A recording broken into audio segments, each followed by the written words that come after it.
Ілияс Есенберлин. Ғашықтар романы. Қысқаша мазмұн. Махаббат адамның ұлы қуаты, ұлы сенімі дейді белгілі жазушы Ілияс Есенберлин. Иә, осынау бір ғаламат дүниеде талмасырап бара жатқан осы бір ұлы сезімнің ардақтылығы баяндалатын ғашықтар романы сізге бірден ұнайтынына сенімім кәміл. Романда Жантас дейтін мүсіншінің өмірі тұтас қамтылады. Әке шешеден айырылып, қарындасы Базаргүл екеуі әжесінің тәрбиесінде болғаны баяндалады.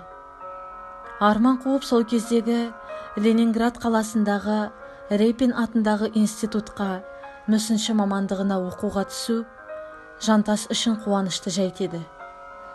Оқуда жүргенде ауылдан әжесінің қайтыс болды деген қаралы хабары келіп, Жантасты есеңгіретіп тастаған. Алматыдағы сурет өнер техникумында оқып жүрген қарындасына әжесінен айырылғаны туралы хат жіберіліп көңіл айтады. Содан романның басталар жері бұл еместі. Бұлар Мұзтау қаласына оқу бітіріп келіп, жігіт жұмысшы жастарға мүсінші болып, қарындасы болса халық театрына суретші болып орналасып, пәтерге ие болады. Кейіпкер Жантас өмірдегі махаббат әлегі қарындасы Базаргүлдің тойынан бастау алады. Тойда ол өзі Мадонаға теңеген ұлбосын деген әйелге көзі түсіп, мүсіншілік әдетімен оны бармалап сипаттайды. Сөйтіп бұл екі жастың тойдан кейінгі кездейсоқ кездесіп қалып, алғашқы сырласу кештері бастау алады. Махаббат машақаты деп ол осы кезді көздеген болатын, бірақ тым қателескен еді. Романның орта шетінде өзінің жауы деп есептеген Шейбурадың ұлбосының бұрынғы ғашығы әңгімесі оқырманға ой саларлықтай. Шерубай патономия бөліміндегі еңбек етіп жүргенде өзінің көршісі Қарагөзбен асығаттың тағдыры туралы әңгіме өрлейді. Бірін-бірін шын сүйетін ғашықтардың бірін-бірі үшін жан берісіп, өле-өлгенше сонау барса келмес арасында алапес ауруымен арпалысып қиналса да, бірі болып дүние салуды осы кездегі ғашықтықтың ерен үлгісі еді. Баласынан тірідей айырылып, екі ғашықтың қолындағы ұлын суреті жанарына желеу бола алмайды. Оқып отырып көзіңді жасқа бір толтырып аласыз. Жантас студент кезінде өзінің мүсінін салуға рұқсат берген үміт деген қызға деген сезімін жеткізер уақытта оның Мүслім дейтін жігітке тұрмысқа шығатынын айтып, жігіттің ұнжығасын біржолата түсінгендей болды. Жантас өзін махаббаттан жолы болмаған адамдай сезінді. Бірақ Жантастың ғашықтық ғаламаты қайсар да өзекті қыраншы қыз Аяжанға деген бала махаббатын қайтадан оянуынан басталады. Екеуі кездесіп жүргенде аяғасынан бұрынғы ғашығы ұлбосының Мұзтауға қайтып келуі Жантас үшін күтпеген кездесу еді.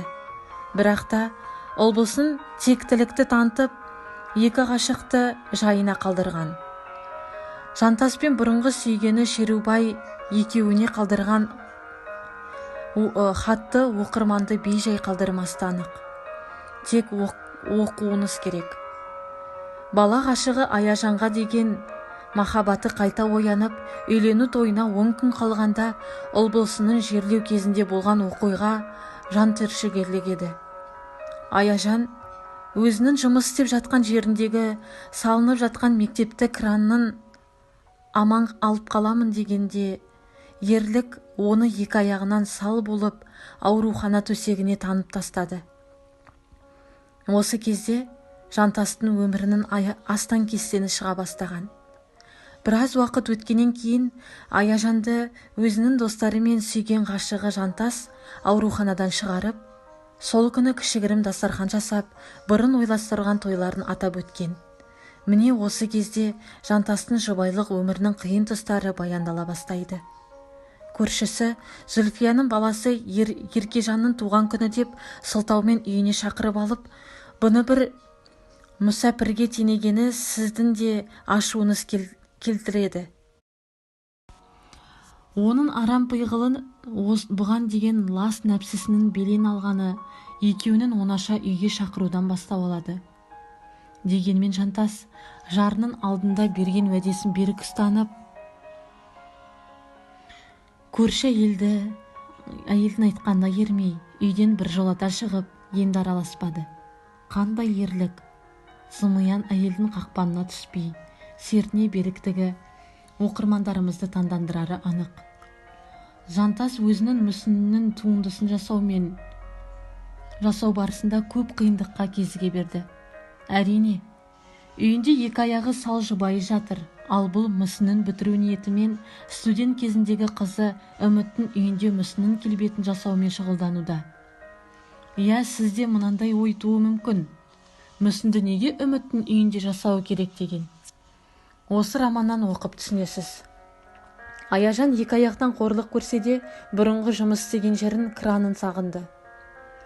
Армандар орындалатын роман тағы дәлелдей түскендей, Аяжан дәрігер Шерубайдың науқасымен жүріп, аяғынан тұрамын деген ниеті орындалып, қуанышқа жеткенді. Бұл қуаныш Жантасты шат шыдамынан күйге түсіріп, оқырманды бір қуантып алады. Аласы мен құласы көп қысқа ғұмырда ғашықтардың машақатын бірге тартып, ғашығы Аяжанның алдындағы берген сертімен Жантас оқырманның ойына барлық қиындықты еңсерген батыр кейіпкер болып қалды.